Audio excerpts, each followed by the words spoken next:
Wasn't all about that. It's about principle. I always, even before that all happened, one of those. And again, was Rosie Republican. It's not like the Democrats who helped their prosecutors have spent their entire careers trying to find what the truth. No, Okay, I don't know Dave. what the truth is. Okay. Okay.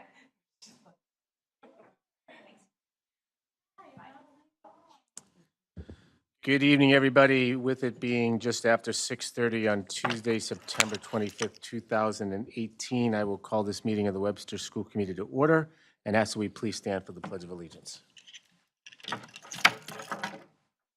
pledge allegiance to the flag of the United States of America and to the republic for which it stands, One nation, under God.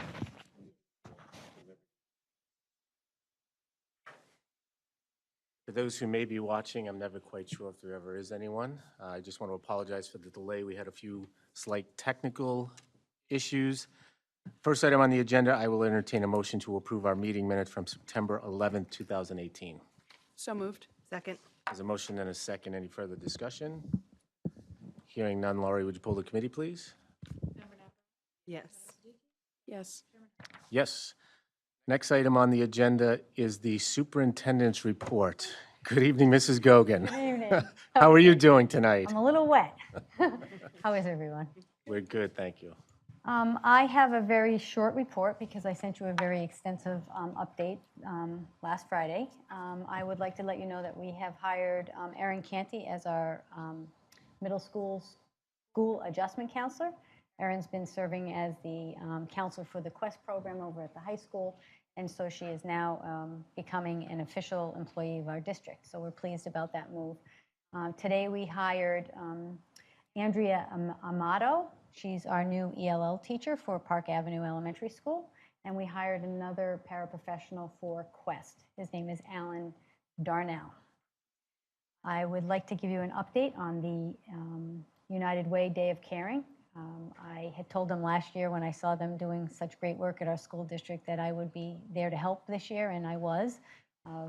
We had tremendous support from Mafre and Gentex Optics and Webster 5 Bank and UPS and United Way volunteers. And we landscaped successfully the Park Ave Elementary School and the middle school in one day's event.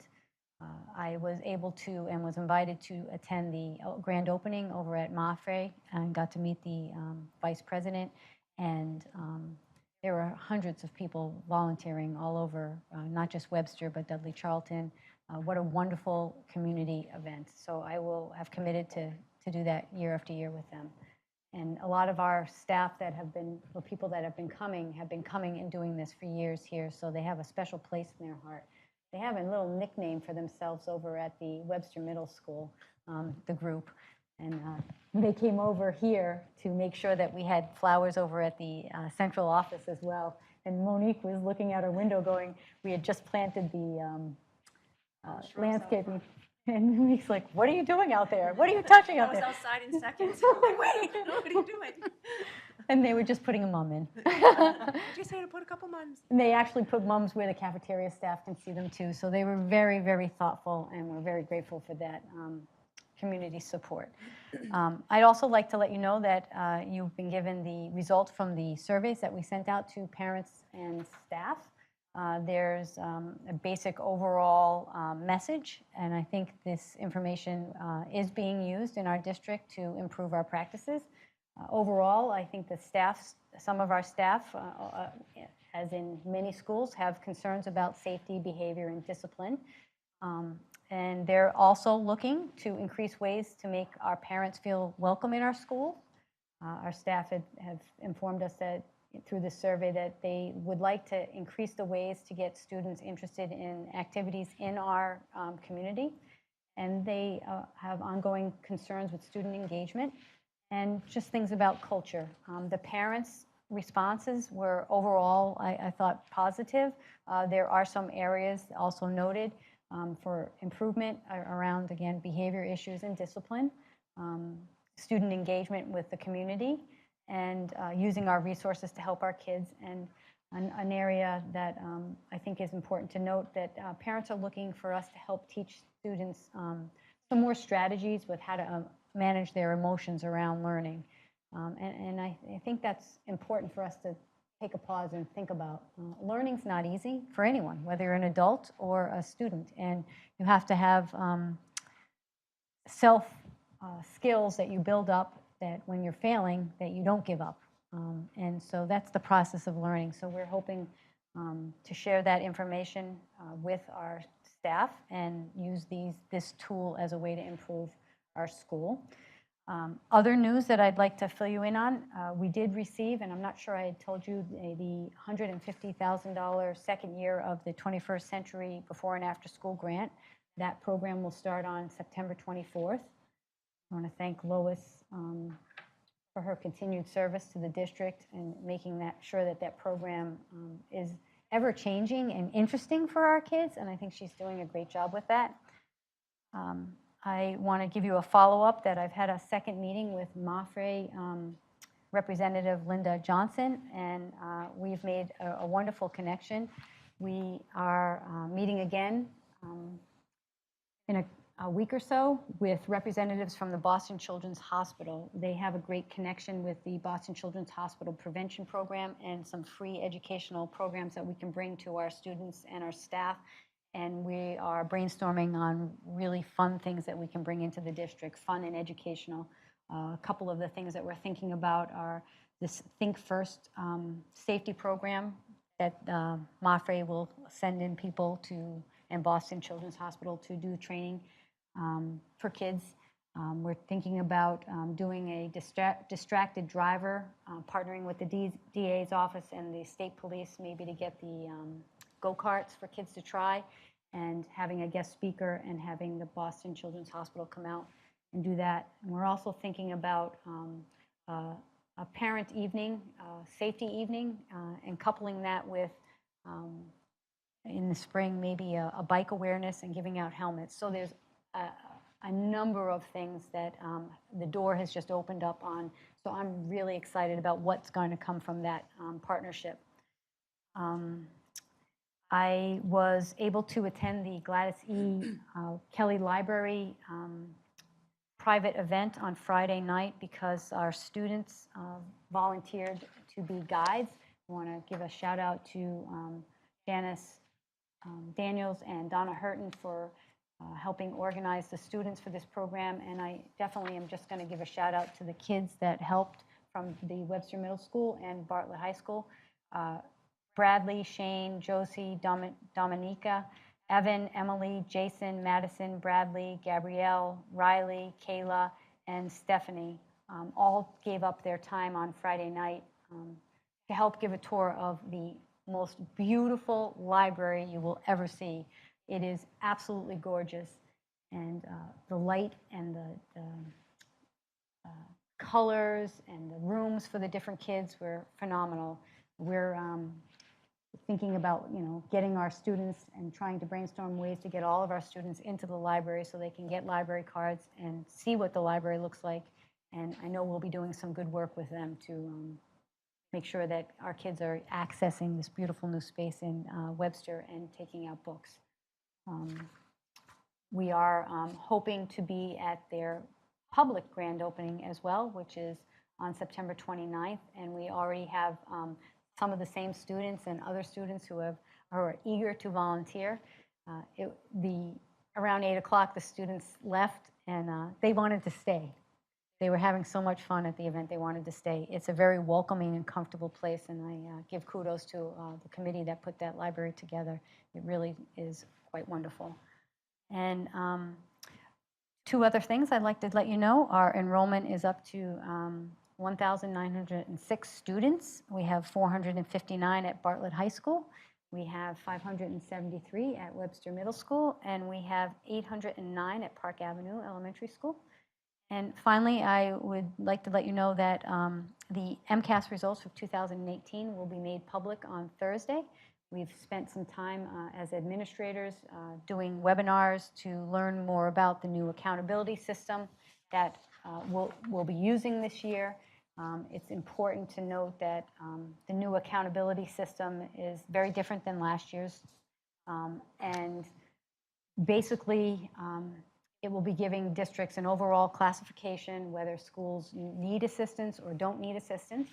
It will be telling districts how they're progressing towards important improvement targets, and any those target areas, you have to receive a 75% or higher to have met your target. And you'll be getting an accountability percentile, 1 from 99.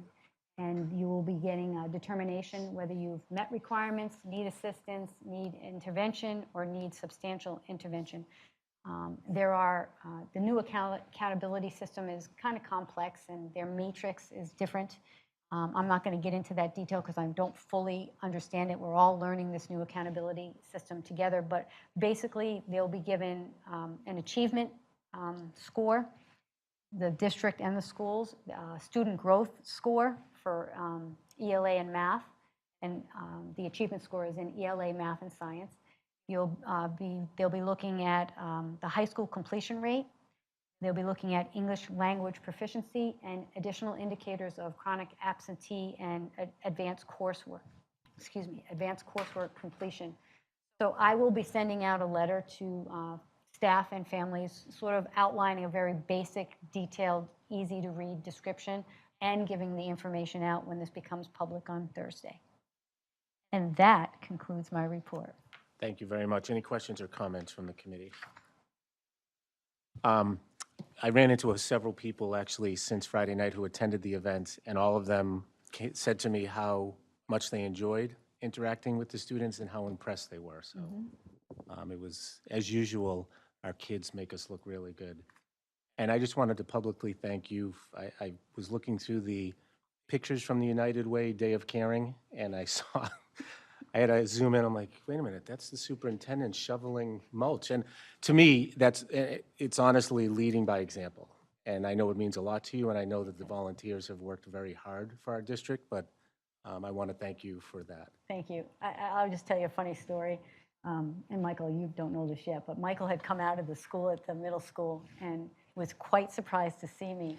And he said in his voice, "Ruth Ann, what are you doing?" And he reminded me of my father. It was just my father saying to me, like, "What are you doing?" And I will never forget that. So that's a compliment, Mr. It is a compliment. He didn't inform me the time.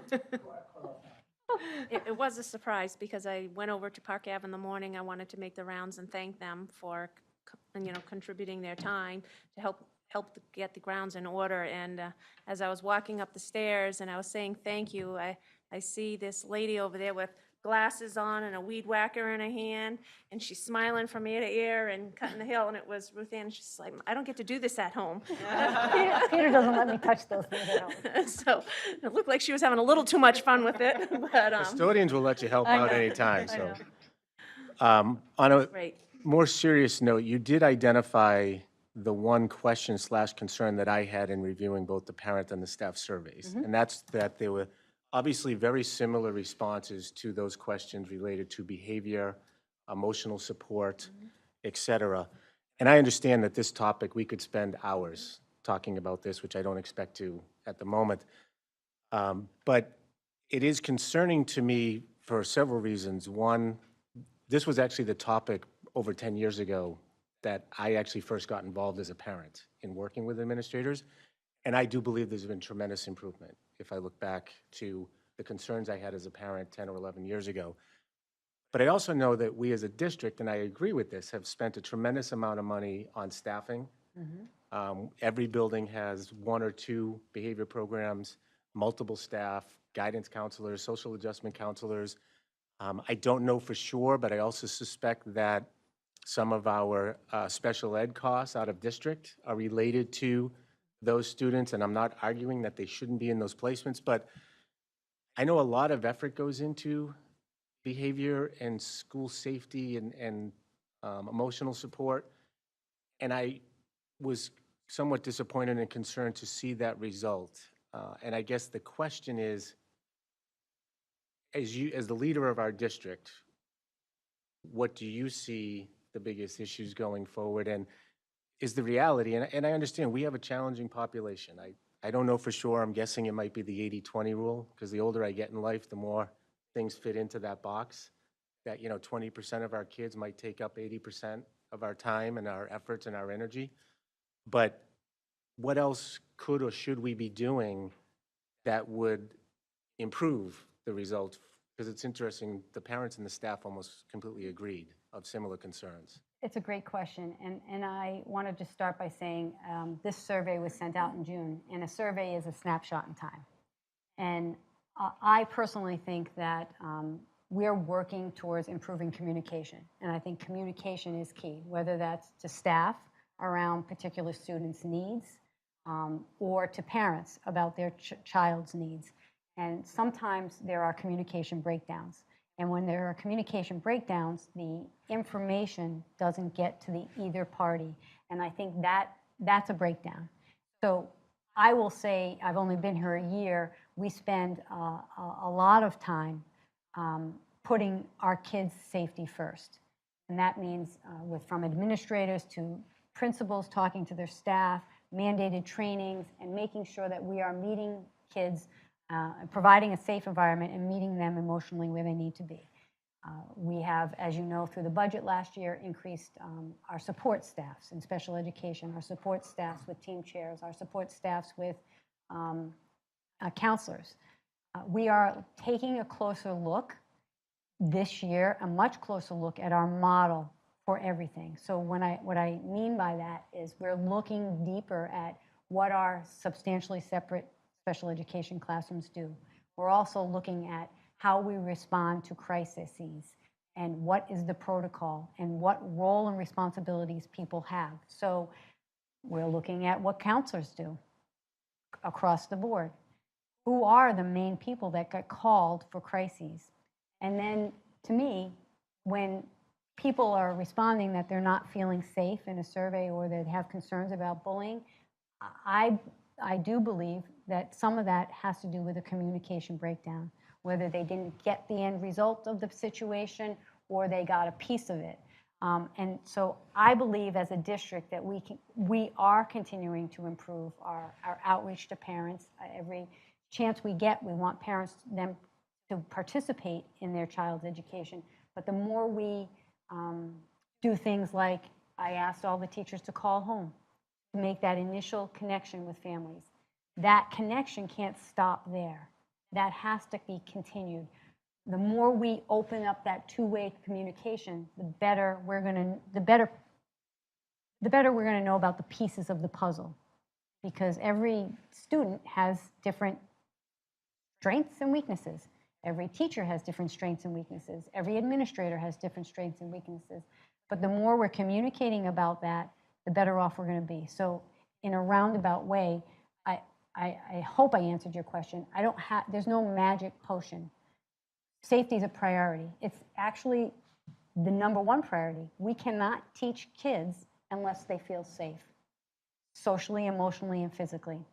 And I think my leadership, I've been able to express that. I started my career as a counselor, and you have to have that bridge in order for kids to take the risks with learning. And I believe our teachers do a great job here. And I've been informed that there's been ample supports around training the staff with PBIS, with social emotional. I will say, on the other hand, schools today are challenged. We are the only spot where mental health issues are addressed for children. That's it, in the 6 to 7 hours a day. We're the first line of response. And so we've had, over the years, additional responses as school personnel to make sure that we're meeting those needs. And I think that the funding sources are recognizing that, and we're putting our money in those kind of supports. But to be very simple, communication is key. Key. And we can always improve that. And I think that our building administrators, and we are trying to funnel that down all the way from the teacher to the families. That's the front line. And, you know, I was just sharing, I received another email last night or the night before. Another parent reaching out to me to say she received a call and how important that made her child feel. And, you know, that makes someone feel much more at ease when they need to go to a teacher. They've already opened up the line of communication, and that two-way communication is crucial. Thank you. You know, sometimes when we work in very complex and challenging environments, sometimes it still goes down to the basic elements of people feeling cared for Yes. and listened to. Yep. I appreciate, again, I know there's a lot of work going into it, and I understand it's just a snapshot, but I appreciate your response and everything you're trying to do. I think it's good for our district to do surveys like this. And I know that some of the principals are doing their own initial surveys that are new, just to get a feel on where people are at. You know, this might have happened in June, but there might be a different feeling now. So I think that's important to note with surveys. Thank you. Any other questions or comments from the committee? Hearing none, thank you very much. Next item on the agenda is the Business Manager Report. Good evening, Mrs. Perangeli. Good evening, Mr. Hearn, thank you. I just wanted to give an update on the end-of-year report. I have been working on that for a few weeks now. The report is due on September 30th, and I do expect to submit the report on time. It's been a few years since we've been able to do that. Fortunately, the town had their information completed nice and early for me, so I was able to get working on the report in a timely manner and getting it. I'm just about complete with that, but I am taking my time doing the report because there's been some changes this year. You will notice that when I distribute it to you in a couple weeks, probably for the next meeting, just for your review. The state is really trying to crosswalk with their EPUMS reports and their staff assignments. So over the years, they've been collecting work assignments for staff, and they're now really trying to bridge that with the financials and making it streamlined across the board, because how we may report staff or how some staff are being reported in the work assignment could be different for a different district. There wasn't a lot of consistency throughout all the districts. So they're really trying to streamline those efforts, so that way when you're comparing our district to another district, you're kind of comparing apples to apples, not apples to oranges, and depending how they report. So some of the things that they've consolidated, for instance, is you might see teachers. Teachers, they used to have a line for classroom teachers. They used to have a line for specialist teachers. They used to have like 3 or 4 different categories where you had to break them out. Now they've just all lumped them into one. If you're a teacher, you're a teacher. It doesn't matter if you're a Title I teacher, if you're a small group teacher, if you're a special ed teacher, you're just a teacher. So it's all into one category. They're also looked at breaking out items like substitutes. Looking for data on short-term subs and long-term subs and what's districts paying for that. We now have to report long-term subs and our work assignments through EPUMS at the end of the year. They want to know who's working in the classrooms, who's filling in, are they licensed, and how much it's costing districts. So that's one area they're looking at. Another area they're looking at is professional development. Before, we used to just kind of report one number for PD across the board, and we also used to be able to report. Back in the day, they used to count teachers' professional days towards PD. So the 4 or 5 days that you might have during the course of the year would count to a district's professional development. We used to have to meet a threshold for that. That's been gone for a while, so they stopped doing that. Now they want to know what it's costing districts, what are they paying out for teachers to go out to professional development, and then what are they paying for trainers to come in and provide professional development. So they've really kind of broken it out, different spots through the report. So I'm just taking my time looking at the new structures and things in place, because the better I can do that, the better I can redefine some of the numbers for next year, when my account numbers, when I go to create our budget and our report, you know, I can put them in the appropriate category, so that way running the reports and crosswalking between the two is a little easier. So I do expect to have the report done on time and submitted on time. And we'll be happy to get that in, and then I'll bring it forward for you for your review at maybe the next meeting. Second item on my list is our first quarter budget update for FY19. It's pretty uneventful. I just wanted to, I'm not going to go through the whole thing, but I just did want to point out a couple of things. If you were to look at the budget report and you see those minuses down the encumbrance columns, that's because in the system, it's not officially closed out yet. Even though the year is closed out, they haven't rolled over the accounting system. So it's still picking up FY18 encumbrances, and I can't block them out until they close out the system. But right now, we're in good shape. You know, things are going smoothly. We haven't really hit any big things yet. We are in the process of encumbering all of our tuitions. We just got an updated number on that. So that's something we're keeping a really, really close eye on. About a month ago, we thought we were going to see a little surplus there. We met on that with Ms. Barris, and she jokingly said in the meeting, you know, although you never know what happens, you never know what I'll find when I get back to my desk. And she was in my office an hour later saying, sorry, Mo, but we have changes. Somebody just moved in. So we are on target for what we budgeted, but there is no wiggle room there. So we're going to have to watch that closely. That's going to be a real area we need to keep an eye on, and also with our contracted services in the SPED area. We just need to watch our special ed costs. Our salary savings, there really haven't been any for this year. We've been pretty much a wash with the hiring this year with staff, so we're not going to see any savings there. And the other area that I really hope to keep an eye on is our utilities. I'm really hoping to get a much better benchmark with our utilities this year. The net metering credits seem to be pretty steady, and they've worked themselves out now. We did come into this year with a credit on Bartlett, but it wasn't a huge credit, so it shouldn't really skew our numbers too much. So I'm hoping that as the year goes on, we'll have a better benchmark so as we look into the FY20 budget season. But those are some key areas that we just really need to watch closely, and we've been meeting monthly on that. So I'm confident that if we see any areas of concern, we'll be able to bring them forward. And then the last item on my report, unless anybody has any questions about the FY19 budget? The only quick question I Sure. had, and when I was reviewing, legal. Yes. We've already used 50%. I know it's not a huge dollar item, but the fact that we've used 50% of the budget only through, and I know there was a lot of union negotiations, I get that. Yeah. Is that a concern as we move forward for the rest of the school year? I'm not overly concerned about Okay. that right now. I think a big chunk of that was for our union negotiations. Some of the items came in. We do have a couple things out there that we'll watch, but I think they should be slowing down now. Okay. We shouldn't need to be using our legal as much.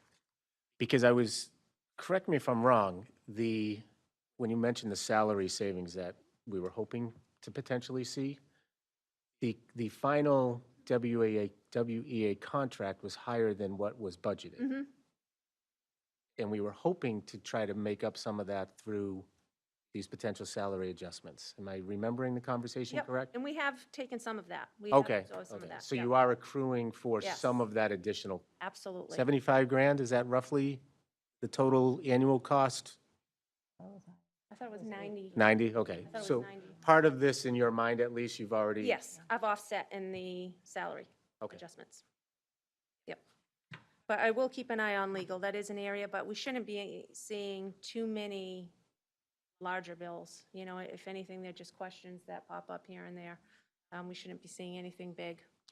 Okay. Any other questions from the committee? Okay, and then the last item is just food service report, real quick. As you know, you were notified that we received the fresh fruit and veggie grant in the amount of $41,600, beginning on October 4th. We have the best, healthiest food, and our kids are eating like crazy, so that's a good thing. We're really encouraging healthy meals. But our kids will be getting veggie snacks delivered on Tuesdays and Thursdays to their classrooms. So they'll be getting snacks twice a week.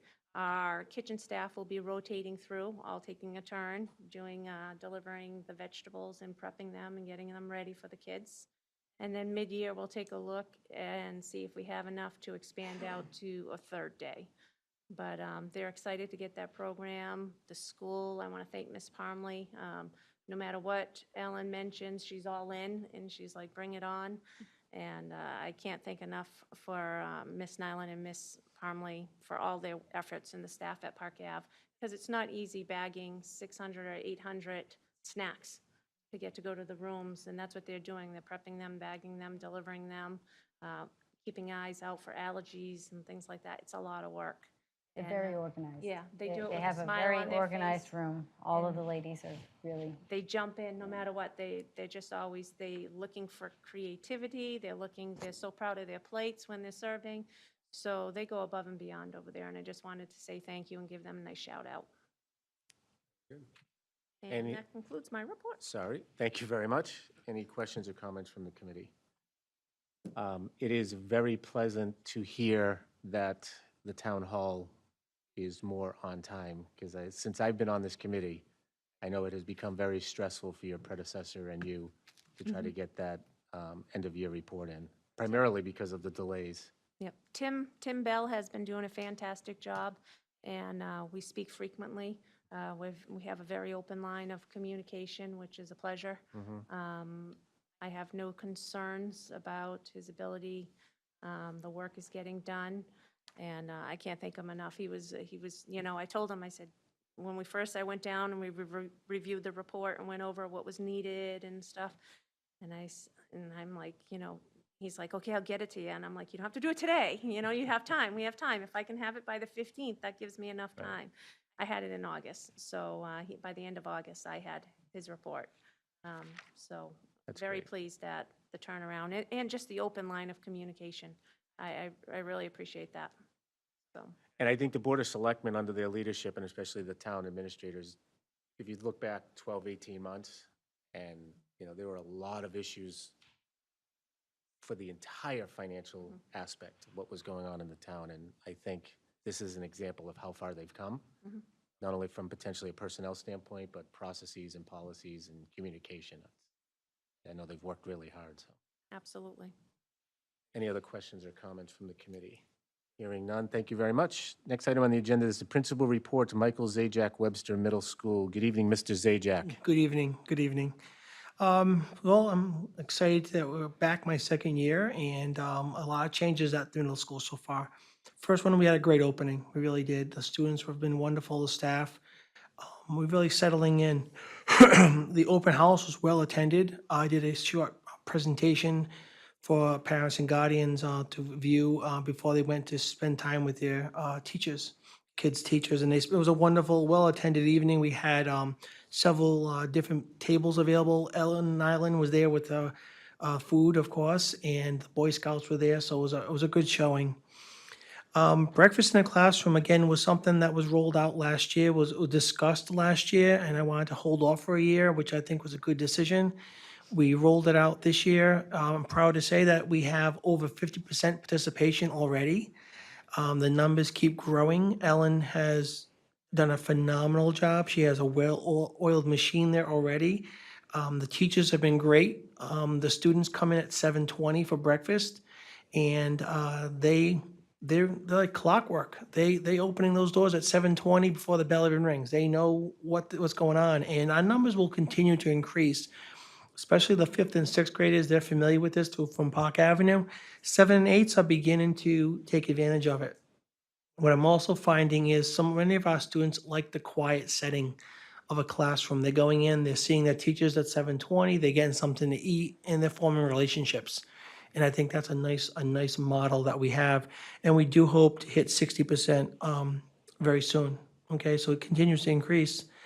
The schedule, this year we rolled out a new middle school schedule. From the outside, it may not look like much. It looks like a regular schedule, but there's a lot of things going on inside. Every student sees about 70% of the kids on their team every single day, whereas in the past, they were together all day. So it's constantly mixing. We're also providing a lot of services inclusionary within the classroom. ESL services are being provided within the classroom, speech and language. So we're no longer pulling kids out of the loss of instruction. It's happening inside. Also, students that may need some academic supports in math and ELA, they're getting those supports internally. It's how they were scheduled. But then what's nice about it, I think is important, is they're not together all day. So they come together for one specific class. There's push-in services, a special education teachers in the classroom working with them. But then when they go out, they go to different science classes, English classes. So they're always mixing up, which is important. I felt that previous models had the kids together all day, and it's very difficult when middle school students are spending 6.5 hours a day with the same kids every single day. It's hard for a family to spend 6.5 hours in the same house together. So we're constantly mixing. I'm really proud of our ILT team, our instructional leadership team. This was formed last year. We started with the initiative of a turnaround plan with DSAC. Mrs. Gogan facilitated this, and we've had a district ILT team. I'm proud to say that our ILT team meets every week, every other week. Today, we met with DSAC to plan out the professional development for October 3rd, and also the learning walks, which are being done on Thursday. What's incredible work that we're doing here is it's driven by the faculty. They're observing what needs to change and what is good instruction. And more importantly is, what are we requiring our students to do? Not just the memorization of content, but what are we asking them to produce to show proficiency? And that really is changing the model of how we instruct our students.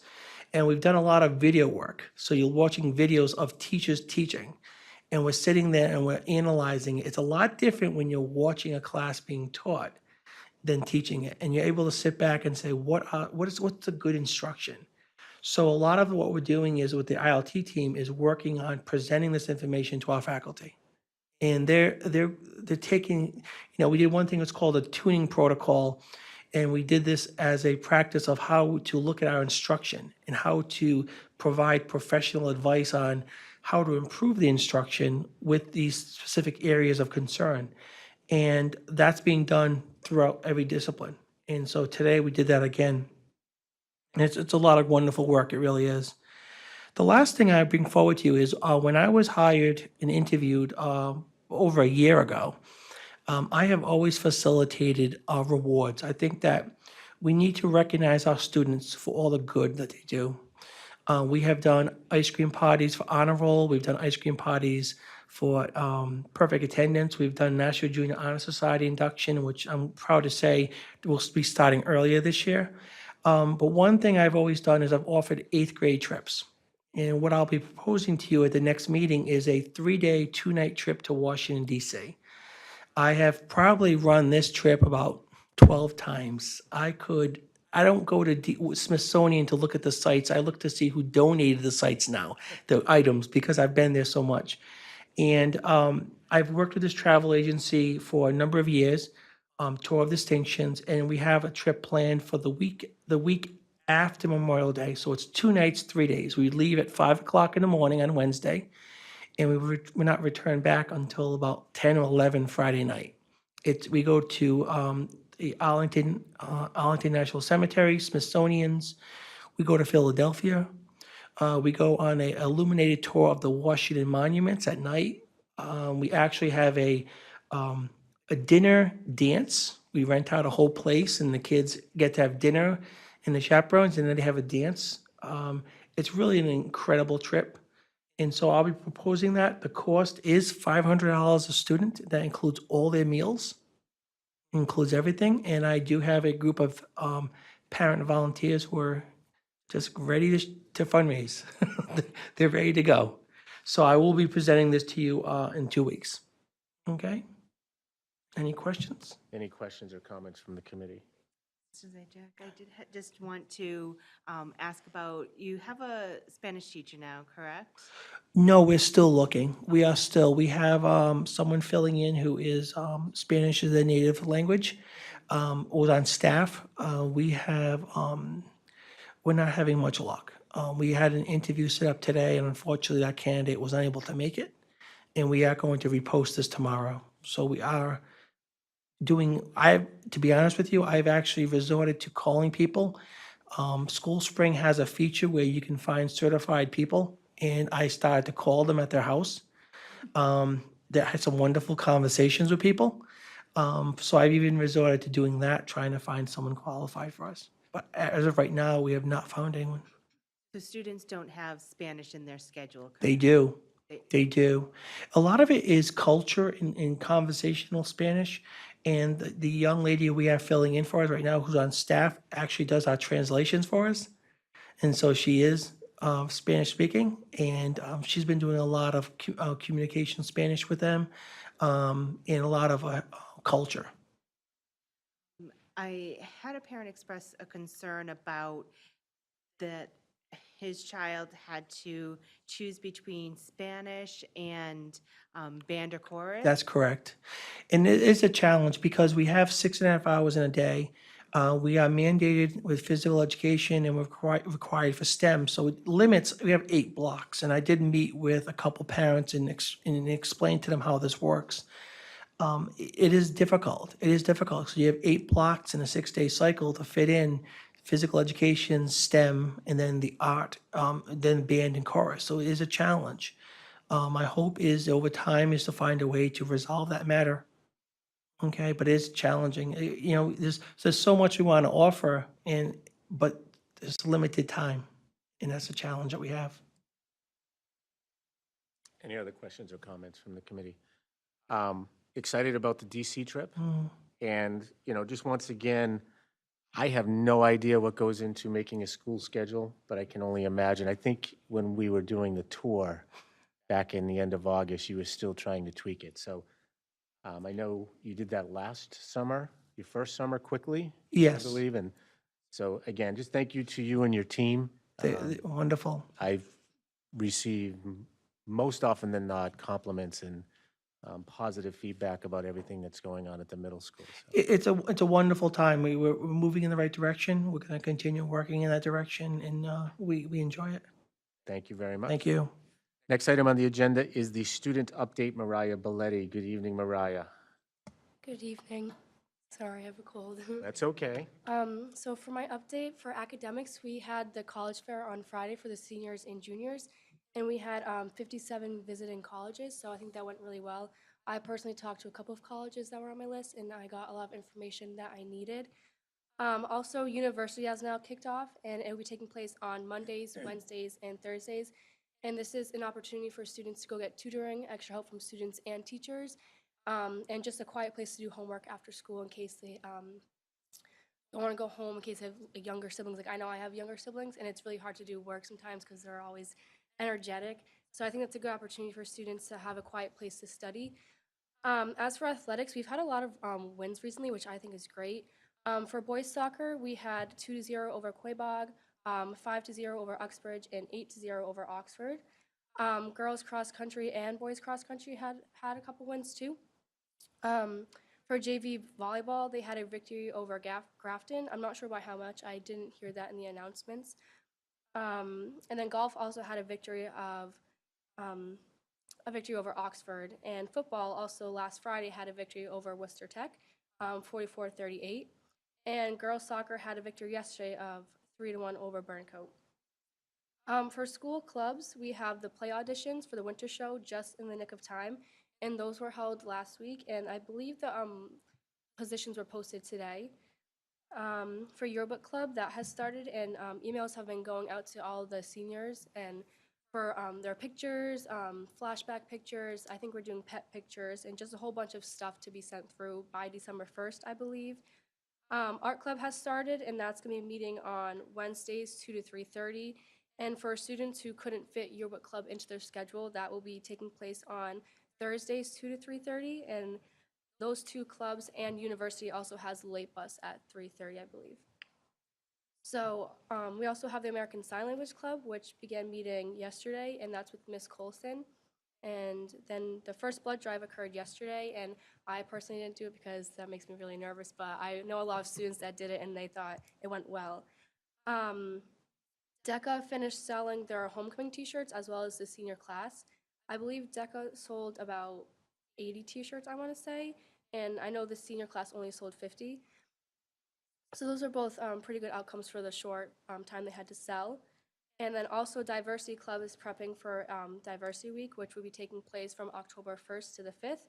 And they will be presenting tons of information about diversity. I know last year and the year before we had tons of people come in discussing diversity, telling their stories, and just it's a good experience for students to learn about others. And also to kick that week off, they want us to wear blue on Monday because that's the National Day of Diversity. As for fine arts, we have show choir and select choir, and they're singing the national anthem at the library opening that will be taking place this Friday, correct? Or no? Saturday, Saturday. the 29th. Yeah, so they'll be singing that. For student government, the seniors sold homecoming pep rally t-shirts, as I previously mentioned. And National Honor Society is setting up the color cycle boxes in the art room and outside in the, around the school. And this is where teachers and students can recycle their markers, in which we send them back to Crayola and then they recycle them. So it's just a good deed that we can do in our community. For student council, they are planning their homecoming week, and Tuesday will be class color day. Not this week, but I believe that's in 2 weeks. Tuesday will be class color day, Wednesday is tie-dye day, Thursday is tacky tourist day, and we will be doing a lunch bingo. And then Friday is green and white day. And for upcoming events, I have the October SATs on Saturday, October 5th, homecoming football game Friday, October 12th at 7 p.m., homecoming dance Saturday, October 13th from 7 to 10 p.m., and the Halloween night that the seniors are throwing October 26th from 6 to 8 p.m. So hopefully all these events will have good outcomes and lots of student support. And that concludes my report. Thank you very much. Any questions or comments from the committee? Since I'm a big baby and probably wouldn't show up if I didn't feel well, thank you very much for coming this evening. And Mrs. Gogan might get mad at me, but I think you should stay home tomorrow if you don't feel well. I'll be good. It's just a small cold. It's just scratchy throat. Typical guy, I'd be in bed for 3 days. The football game was a tad exciting, considering, Mr. Kunkel's score with, I think, a whopping 8 seconds left. Yeah, that was fun. Thank you very much. Thank you. Next item on the, no old business on the agenda, so we'll skip to new business. The next item is the approval of fundraising organization Park Avenue Elementary School PTO. Again, just as a reminder, per school committee policy, we do ask that all of the PTO and booster clubs who are raising money on behalf of the district submit an application for approval. It's just to make sure that we're aware of what they're doing, and this is reviewed by the business manager and the superintendent, and ultimately, as per our policy, it is, we are asked to approve them. Obviously, the PTO at Park Ave, all the PTOs do an amazing job, but especially the group at Park Ave PTO has been doing tremendous work over the years raising money for our students. Are there any questions or comments from the committee? Hearing none, I will entertain a motion to approve the Park Ave PTO fundraising organization application. So moved. Second. There's a motion and a second. Any further discussion? Hearing none, Laurie, would you pull the committee, please? Yes. Yes. Yes. Next item on the agenda is the approval of fundraising organization Bartlett Cheer Booster Club. Again, they also do a fantastic job raising money to help support the cheering program. And I've probably said this in previous meetings, but a couple years ago, I attended one of the pep rallies, and I was amazed at how athletic these young women are and what they're able to do through their cheering performances. So any questions or comments from the committee regarding their application? And I'm sorry, Mrs. Gogan, did you want to add anything to these? No, I was just shaking my head. Yes, they are very athletic, to be thrown in the air and caught. And Hearing no questions or comments, I will entertain a motion to approve the Bartlett Cheer Booster Club fundraising organization application. So moved. Second. There's a motion and a second. Any further discussion? Hearing none, Laurie, would you pull the committee, please? Yes. Yes. Yes, next item on the agenda is approval of fundraising organization Webster Education Foundation. As a past president of the WEF, sorry. I know there's been a lot of work, especially since Mrs. Gogan came on board, of really getting the WEF back up and running, and they help support a lot of wonderful projects that unfortunately we can't always cover in our normal operating budget. Are there any questions or comments about their application? Hearing none, I will entertain a motion to approve the Webster Education Foundation fundraising organization application. So moved. Second. Motion and a second. Any further discussion? Hearing none, Laurie, would you pull the committee, please? Yes. Yes. Yes. Next item on the agenda is approval of surplus items. Having a hard time talking tonight. Physical education equipment and books/materials. We have a letter from Mrs. Perangeli asking that we declare 3 Schwinn Airdyne stationary bikes and 2 Kettler Vito XL elliptical machines as surplus items. That's it, correct? That is correct. They Any- are very old and no longer operational. Come on, from 2007, they're not good to go? No. Any questions or comments from the committee? Hearing none, I will entertain a motion to declare old athletic equipment from Bartlett High School and outdated textbooks from Webster Middle School. Should I amend I don't see any textbooks. They're listed on. Oh, I'm sorry. I apologize. I didn't read that list. I apologize. I'll start over. I'll entertain a motion to declare old athletic equipment from Bartlett High School and outdated textbooks from Webster Middle School, and to direct the business manager to auction off, donate, or otherwise recycle/dispose of these materials in conjunction with the provisions of Mass General Law 30B. So moved. Second. There's a motion and a second. Any further discussion? Hearing none, Laurie, would you pull the committee, please? Yes. Yes. Yes. Next item on the agenda is review, transfer, signing of bills, payroll, and vouchers.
All set.